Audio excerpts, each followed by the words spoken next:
na kutumia maneno ya wanachuoni, hii ni kheri kubwa. Kwa hiyo maneno nitakayoanza nayo ni maneno ya al-Allama Abdul Aziz ibn Abdullah ibn Baz rahimahullahu ta'ala.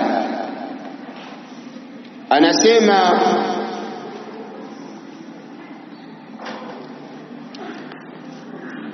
aliulizwa swali huyu mwanachuoni,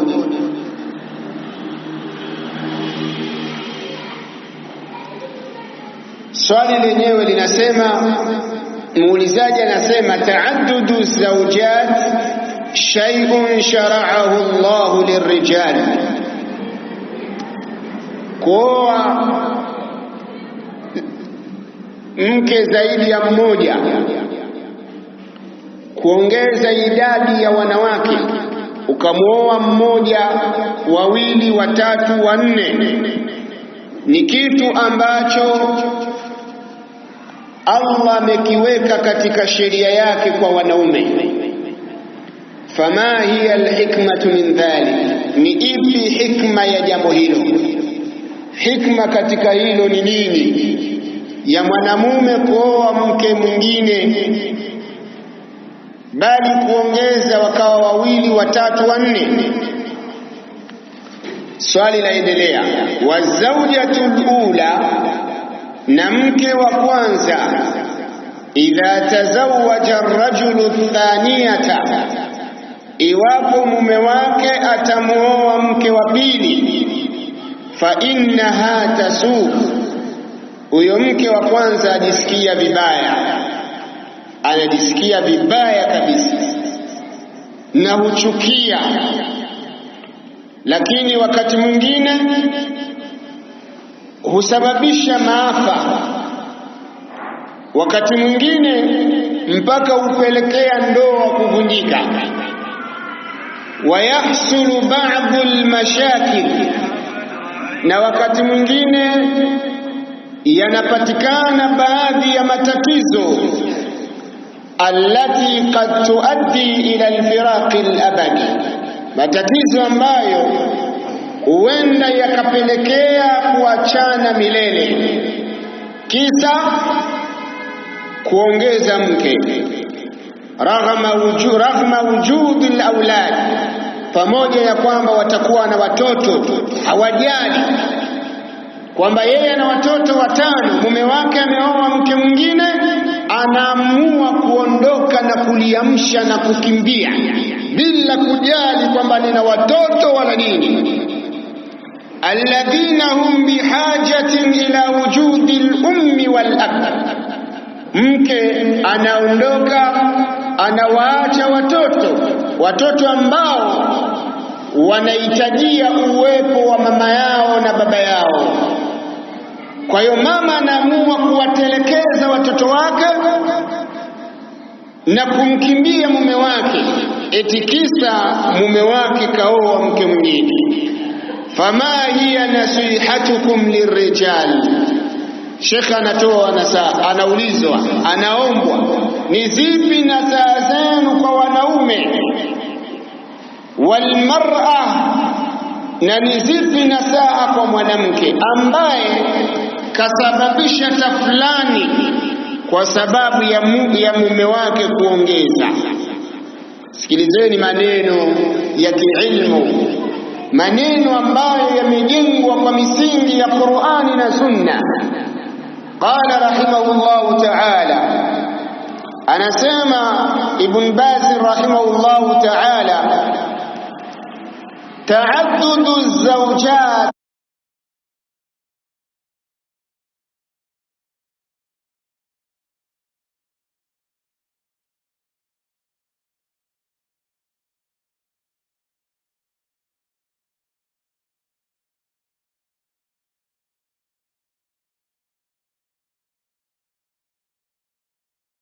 shay'un shara'ahu Allah li'ibadihi ma'al qudra, kuongeza wanawake, kuoa zaidi ya mke mmoja ni jambo ambalo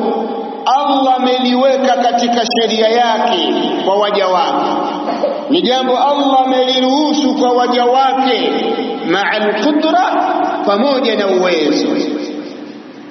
Pamoja na uwezo ukiwepo, mume anaruhusiwa kuongeza mke. Na mlango huu wa uwezo ndo mlango ambao wamepitia wanawake wengi kulikataa jambo hili na kulipiga vita. Utakuta siku zote anakwambia, wewe huna uwezo, wewe baba, acha kihelele, tulia, waachie wanaume wenzako, hujajenga. Nani alikuambia sharti la kuongeza mke mpaka ujenge? Hilo sharti halipo. Uwezo unaotazamwa katika kuongeza mke ndo ule uwezo unaotazamwa katika kuoa mke wa kwanza. Mtume sallallahu alaihi wasallam anasema, man istata'a minkumul ba'ata falyatazawwaj, mwenye uwezo katika nyinyi aoe.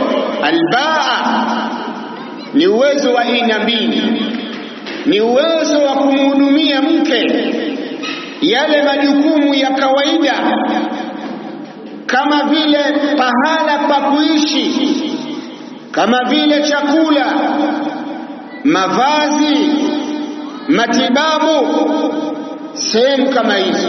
Ukiwa na uwezo wa hayo, basi oa. Uwezo wa aina ya pili ni uwezo wa kuweza kukutana na mkeo katika ibada ya ndoa. Haya yakiwepo, basi unaruhusiwa kuoa.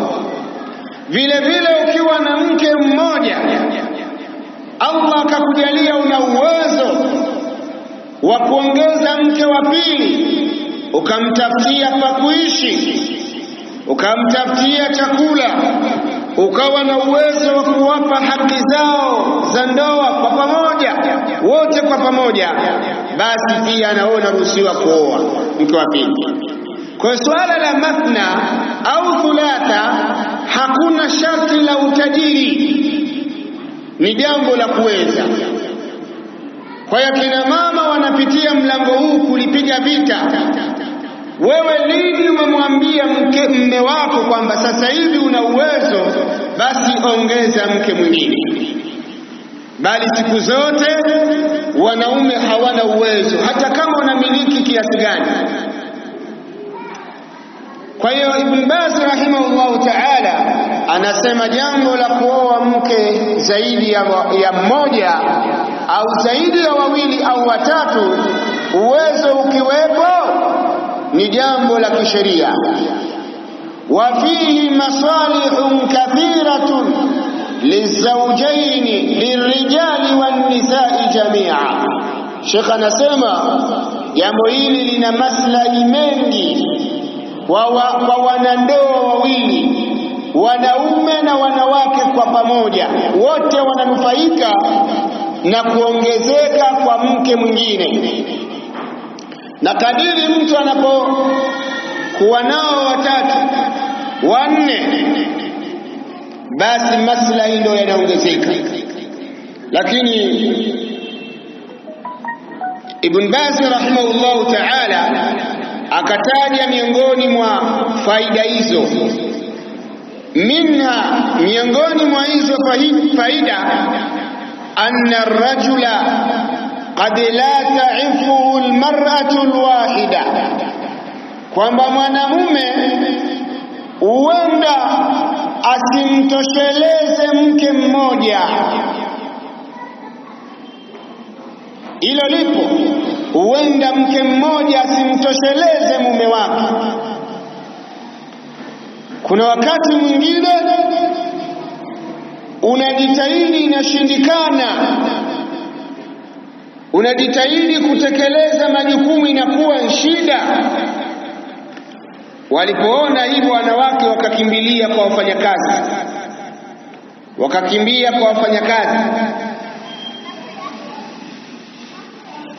Lakini nini? Kwa sababu majukumu ni mengi, makubwa. Yawezekana mwanamume asitoshelezwe na mke mmoja kwa sababu zifuatazo.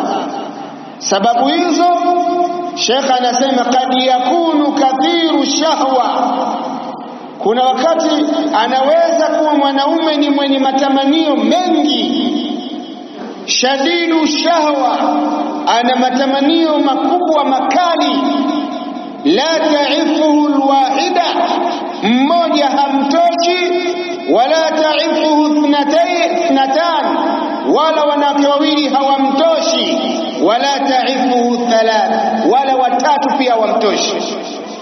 فجعل الله له طريقا إلى إعفاف نفسه بالطريق الحلال.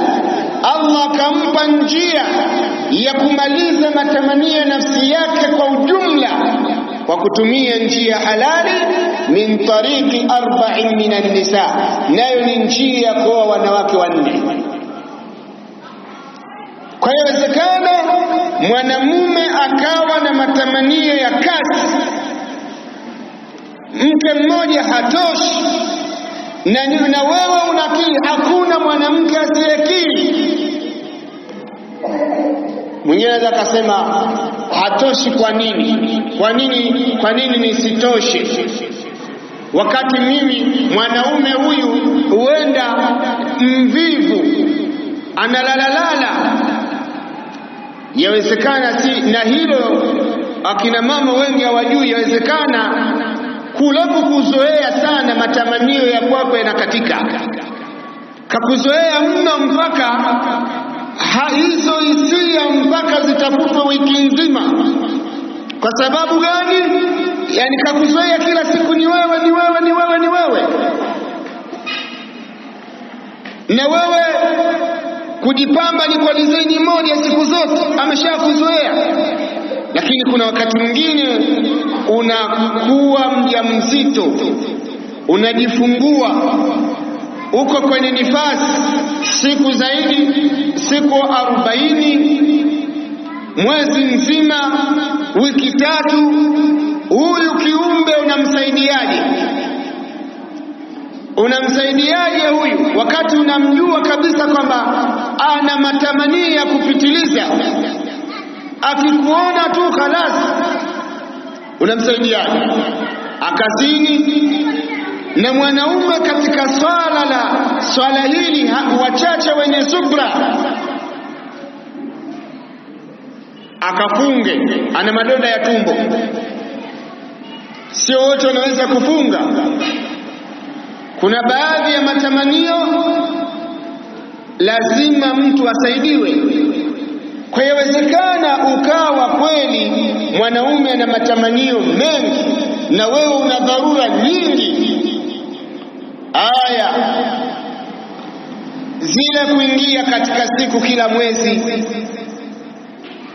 lakini pia kuna dharura za hapa na pale, mara waumwa, mara mwenyewe umeenda kwenu, mara washughulishwa na watoto.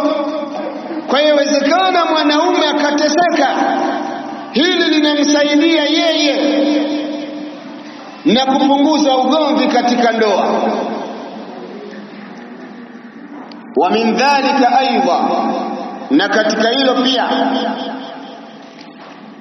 ma fi tamattu'i bil arba'i min qada'i al-watari. Sheikh anasema miongoni mwa faida za kuoa zaidi ya mke mmoja mpaka 4, anasema ni zile faida zilizomo katika wake 4, katika kuburudika na wake 4, katika kukata matamanio kwa ujumla. Watibu nafsi, na kupata utulivu uliokamilika wa nafsi. Walbu'd 'anil fawahish, na kuwa mbali na uchafu. Fa inna hadha yu'inuhu, jambo hilo linamsaidia ala ghadhi basari, kuinamisha macho yake, wa bu'dihi amma harrama Allah, na kuwa mbali kwake na yale aliyoharamisha Allah. Kwa sababu gani? Mtu mwenye wake 4 hata kama atafanya zamu siku 2, mpaka kumfikia wanne ni baada ya siku 8. Yule wa 4 kufikiwa zamu asharudi kuwa binti. Haya, zamu ni siku 3. Alhamdulillah, hakuna siku atakaa nawaza. Na mara nyingi mwanamume huwa anawaza mke wa pili pindi anapokuwa hatoshelezwi katika haki zake za ndoa. Wanawake wanakuwa na subira ndogo katika jambo hilo. Amekuhitajia leo, wewe uko bize, na kuhitajia kesho, hapo fikra zinakuja za haraka za kuongeza mke. Sasa ili mume wako aendelee kutambua nafasi yako, ni muhimu yeye kuongeza mke wa pili, mke wa 3, mke wa 4, ili apate utulivu wa kutosha. Lakini mtu mwenye wake 4, wake 2, ni mara chache sana kughurika na wanawake wengine, kwa sababu siku zote yeye ni mwenye kushughulishwa na hawa watu 4. Kwa hiyo ni faida nyingine ya kuoa mke zaidi ya mmoja, kuoa wake 2, 3, 4. Mwanaume ambaye Allah amemruzuku anatakiwa awe na wanawake 4. Na nyinyi akina mama masalafiyati mlitambue hilo, na alhamdulillah wanawake masalafi wanasoma, wanashughulishwa na darasa. Muwe 4, mshindane, si kushindana na wanadarasa tu, shindana na mke mwenzako pia. Hadithi za Mtume sallallahu alaihi wasallam, mpaka zamu yako inafika ushapiga hatua ya juu. Lakini kila siku wewe una mume wako huyo, kila siku unatakiwa kumshughulikia mume wako, kumwandalia hiki na kile, mwisho unajikuta mambo yanakulemea. Wa min dhalika aidha, na miongoni mwa faida za kuoa mke zaidi ya mmoja, faida ya 3, anasema Ibn Baz rahimahullah ta'ala, i'fafu nnas, kuwatosheleza watu wenye shida, kuwatosheleza watu na kuwasaidia watu katika kheri. Fa innahu laysa kullu imra'atin tajidu rajulan wahdahu, kwa sababu sio kila mwanamke ana uwezo wa kumpata mwanamume wa kwake peke yake. Wewe kama umempata wa kwako peke yako, sio wanawake wote, kwa sababu kuna wakati mwingine mwanamke anatafuta mume na shindikana. Mwanamke mathalan kafiwa na mume wake, hasa nani anamuoa huyu, nani anamnusuru? Watu wakimbilia mabinti, wakimbilia nini? Lakini ukiwa ushaoa mke mwingine wa pili, ni rahisi kumuoa mjane. Unasema alhamdulillah, mmoja mdogo ninaye, ngoja niongeze na huyu nimnusuru. Mtu ameachwa au amefiwa na mume wake, au ameachwa ana watoto 4, nani atamsaidia kwenye majukumu yake? Lakini anapokuwa amenusuriwa, ina maana yule mume amemsaidia huyu mama na watoto wake. Kad yakunu rijal aqallu minan nisa, lakini kuna wakati wanaume wanakuwa ni wachache kuliko wanawake, na huu ndio uhalisia. Wala siyama inda alhurub, hasa wakati inapokithiri vita. Wala siyama fi akhir zaman, hasa katika zama za mwisho. Zama za mwisho Mtume sallallahu alaihi wasallam alisema wanawake watakuwa ni wengi kuliko wanaume. Famin rahmatillah, katika huruma ya Allah tabaraka wa taala, ayakuna lirrajuli 4, awe mwanaume awe na wanawake 4, hatta yaifa 4, mpaka aweze kuwahifadhi wanawake 4. wayunfiq ala 4, nasimamia majukumu ya hao wanawake wanne. Fafi hadha masalihun, ndani ya jambo hili kuna maslahi makubwa. Lijinsi nisai aidha, kwa jinsia ya wanawake kwa pia mwanamke anapata manufaa na faida. Wewe una watoto kwa sababu nyinyi mnazaa watoto wa kike, unao 4 5. Wakati mwingine watoto wa kike wamerudi, wameachwa. Yawezekana unakataa kwa sababu bado wewe mdogo, lakini kuna kipindi utafika una watoto wa kike 5 ndani ya familia, na wengine wameolewa, wameachika, watoto 3 wote wameachika. Kwa sababu kawaida wanavyosema watu kwamba mtu akiwa na watoto wadogo wa kike hawajaolewa, kwenye geti anaandika kuna ulinzi mkali, mbwa mkali usisogelee hapa. Wakishaachika tunauza barafu. Kwa hiyo kuna wakati huo wa kuuza barafu, una watoto wa kike wamejazana ndani, nani atawanusuru? Unajilazimisha kuandika barafu, tunachora hina, tunauza ubuyu mwekundu mweupe, ili upate watu wakuja kuangalia ulionao, kwa sababu watoto wako hawatembei nje wazururi. Kwa hiyo jambo la msingi ni swala hili la watu kuongeza mke.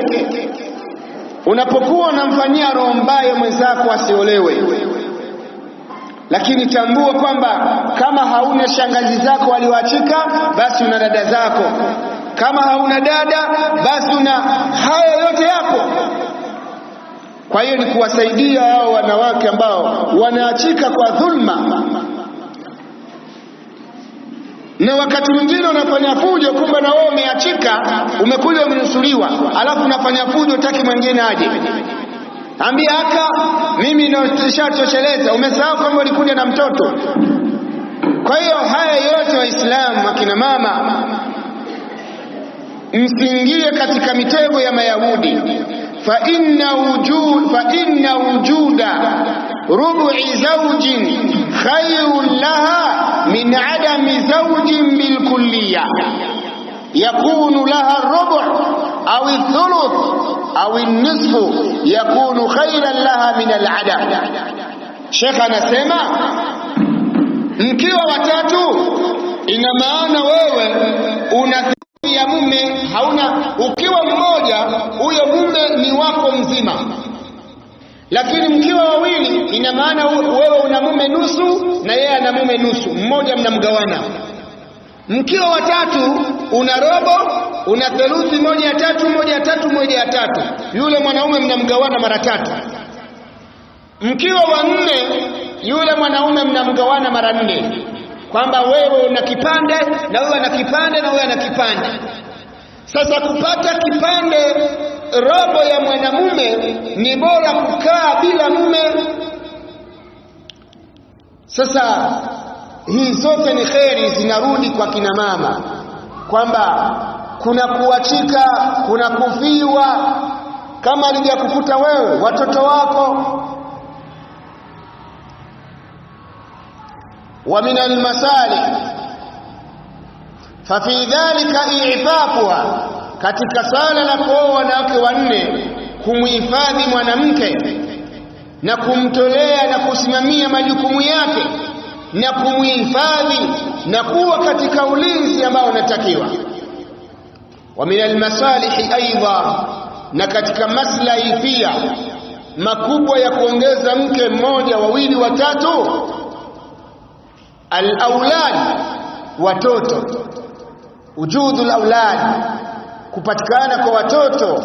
Wa kathratu nasl, na kuongezeka kwa vizazi. Wa takthiru al-umma, na kukithirisha umma. Mtume sallallahu alaihi wasallam asema tazawwajul wadud, oweni wanawake ambao wanakujipendekeza sana kwa wanaume, wana upendo sana. Na ili ujue kwamba mkeo anakupenda, muongezee mke. Na nini akina mama, msikubali waume zenu wakae hivi bila kukupandisheni vyeo. Wewe utaitwa nini mke mkubwa? Wakakaa tu pandishwa cheo mke mkubwa, unaona ni ndogo hilo? Mume anapooa amekuthamini, amekupandisha daraja, wewe mke mkubwa. Inawezekana kenyewe kembamba tu, lakini kanaitwa mkubwa. Hilo lote ni daraja. Uislamu na kuinua. Yule aliolewa wa pili ana watoto 4, huenda anakuzidi mara 5, anakuzidi miaka 10, lakini anaitwa bi mdogo, wewe bi mkubwa. Kama mume wako hajaongeza mke, basi yani bado hajakupandisha nafasi. Lakini ili uilinde ndoa yako, mume wako aongeze mke, kwa sababu wakati mwingine mume hatambui thamani yako mpaka pale anapooa mke mwingine. Yawezekana akamwoa mke wa pili kwenye upishi wa chapati yuko nyuma, akakumbuka chapati zako akazimisi. Yawezekana akaoa mke wa pili, kuna vitu ambavyo yuko chini kwako, lakini kuna vingine na kuzidi. Yawezekana huyu yuko vizuri huku na yuko vizuri huku. Kwa hiyo yote haya yatakusaidia wewe, kama vile kukithirisha watoto. Yawezekana mume wako, huenda wewe unazaa watoto wako hawana vichwa vya kuhifadhi Qur'an, lakini akaoa mke mwingine, Allah akamjalia watoto wenye kuhifadhi Qur'an, ikawa ni faida katika familia.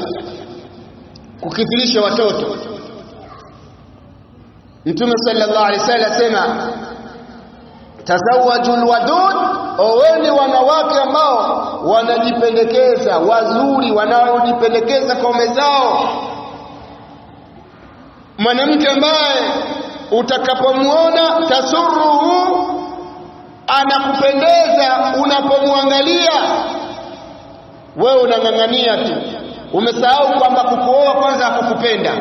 Mama yako tu alimheshimu mama mkwe, kwamba mama alimwambia, mama mwanangu, nimependa muoe huyu mke wako, huyu sisi tushampenda. Kwa hiyo mara nyingi mke wa kwanza inakuwa si chaguo la 100, kwa sababu unakuwa umezidiwa, unataka mke. Sasa wewe walazimisha tu,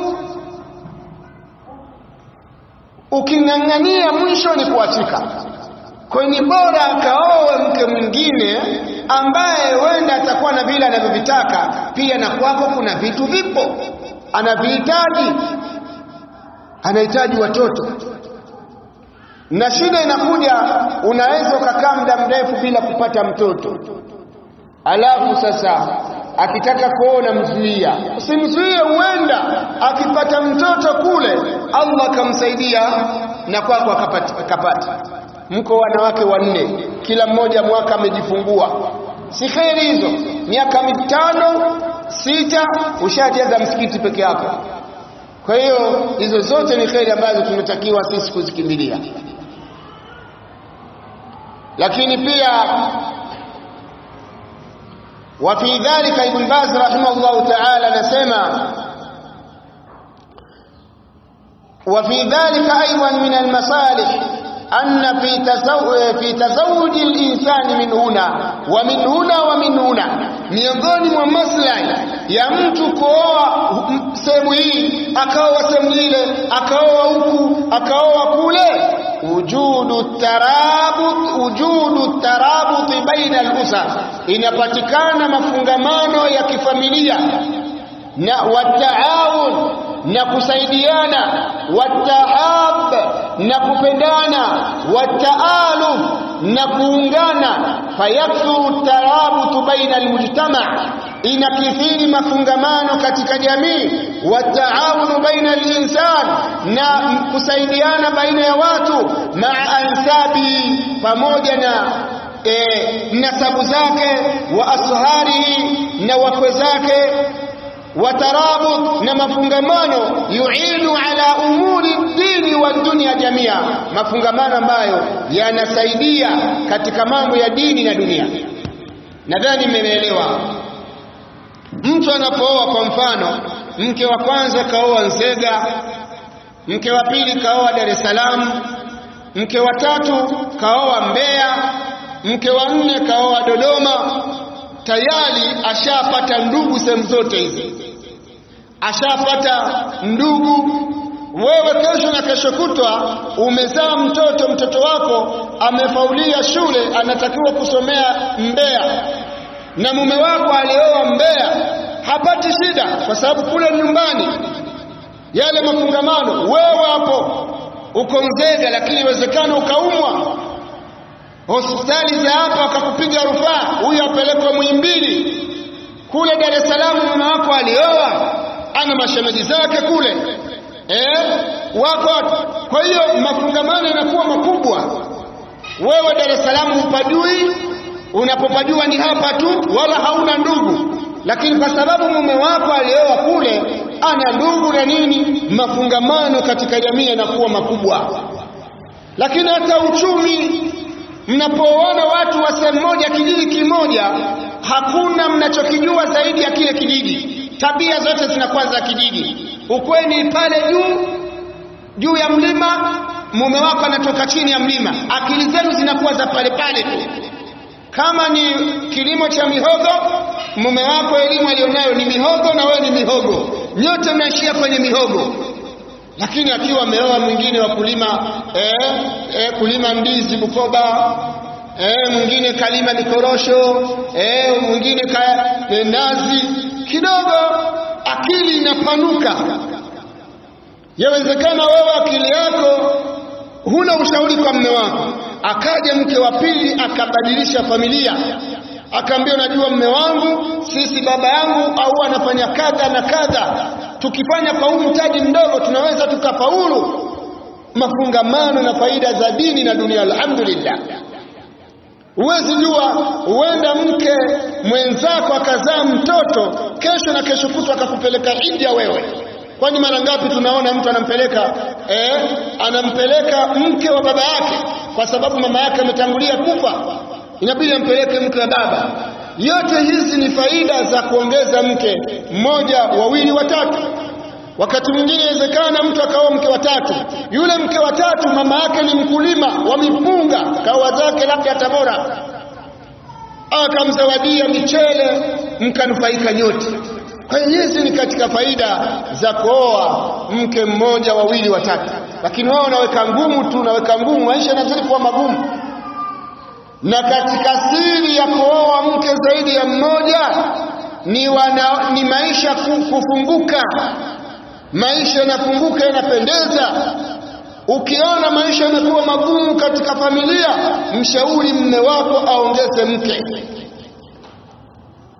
Akiongeza mke, Allah anaweza kafungua huku na pale.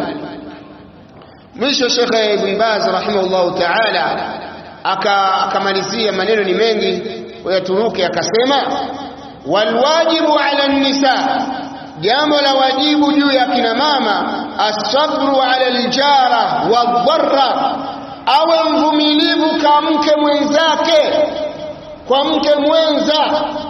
Kuna wanawake inafika tu ajifanye aumwa, hawezi kula mpaka mke mwenzake aondoke. Huyo hana akili. Ungekuwa na wewe ungefanyiwa hayo, ungekuwemo? Hebu kumbuka, uende ukazaa watoto wa kike, kesho na kesho kutwa wanaolewa ukewenza, na wao wafanyiwe hayo, kwa sababu yale unayofanya leo, kesho na kesho kutwa inaweza kufanywa kwa mwingine. Unaleta visingizio, najua siwezi kula, sijui kitu gani. Hapana, msikubali kuchezewa na shayatini na mashaitani wa kibinadamu katika masala haya. Sheikh Ibn Baz rahimahullah ta'ala anasema alwajibu ala an-nisa as-sabru ala al-jara wadh-dharra, yajibu ala al-mar'ati allati, ni wajibu juu ya mwanamke ambaye tu'minu billahi wal yawmil akhir, anamwamini Allah na siku ya mwisho, antasbira, awe na subra, avumilie. Usimfanyie vitimbi mwenzako, yule pia naye ni binadamu kama wewe. Lakini pia anasema wa anta'lama, natambue huyu mwanamke, anna hadha haqqun lizawji, kwamba hiyo ni haki ya mume wake kuongeza mke, ni haki ya mume wako. Wa annahu la yajuzu laha, na kwamba haifai kwake yeye huyo mwanamke fi'lu ma la yanbaghi, kufanya yasiyofaa, inda wujudi zawjatin thaniya, pale ambapo atapatikana mke wa pili, maadamu ya'dil wa yuaddi alhaq, maadamu yule mwanaume anafanya uadilifu na anatekeleza haki. Fa alaiha an tasbir, ni juu ya mwanamke kufanya subra. Wala yajuzu laha an tanfira, wala haifai kwa mwanamke kukimbia au tutalib bitalaq, au akawa anataka talaka. Wako wanawake wanafanya hivyo, bana mimi nimeshindwa bana, mimi bora niache, siwezi vumilia, nafsi yangu dhaifu. Wewe dhaifu wapi wewe? Acha kujilea hivyo, unakwenda unapajua. Wakati mwingine inawezekana mama yako mwenyewe kaolewa wa pili, lakini kujitia kiherehere kwamba utaki. Kwa hiyo jambo la msingi ni kwamba mwanamke afanye subra. Hadha la yajuzu laha ma dama az-zawju qad adda al-haqqa alladhi alayhi qad qasama bi'adl wa anfaqa bi'adl falaysa laha haqqun an tunasa. Haifai maadamu mwanamume ametekeleza haki yake, ametekeleza haki yake, amegawa kwa uadilifu na kila kitu kakisimamia kwa uadilifu, hakuna haki kwa mwanamke wa pili, kwa mwanamke wa kwanza kufanya ugomvi au tutalib bil firaq, au yeye akaamua kuachika kwamba sitaki, au akamkera mume wake mpaka amwache mke wa kwanza, anamfanyia vitimbi. Yeye anatakiwa apewe nasaha na elekezwe na sifani haya. Hayo ni maneno ya Ibn Baz rahimahullah ta'ala, akitoa nasaha na akizungumza faida za kuoa mke zaidi ya mmoja.